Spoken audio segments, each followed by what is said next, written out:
هغششك حاجة كده تخلي كلبك يسمع كلامك في الشارع بسهولة. بكل بساطة هتجيب شوية أكل كلبك بيحبه وأنواع كتيرة والكلام ده كله وتستخدمها على مدار الأيام. هتبدأ الأول تدرب كلبك على أوامر بسيطة خالص. تعالى اقعد تحت، اثبت، حاجات بسيطة، مش لازم حاجات يعني فظيعة، ومش لازم يبقى بينفذ بطريقة مرعبة يعني.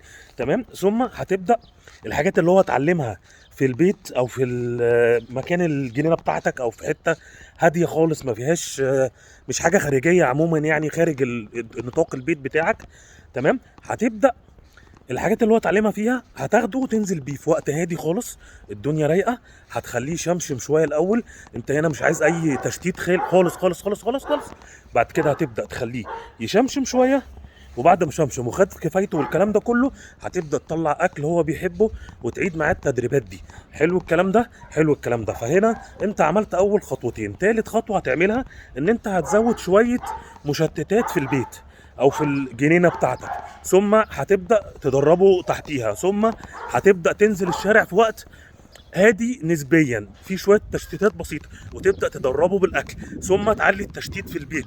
حد من افراد الاسره بيعدي كوره في العاب مثلا تانية كده والكلام ده كله، ثم تبدا في الشارع تدربه تاني. تقعد تعمل كده لحد ما هتلاقيه بيركز معاك في الشارع بسهوله.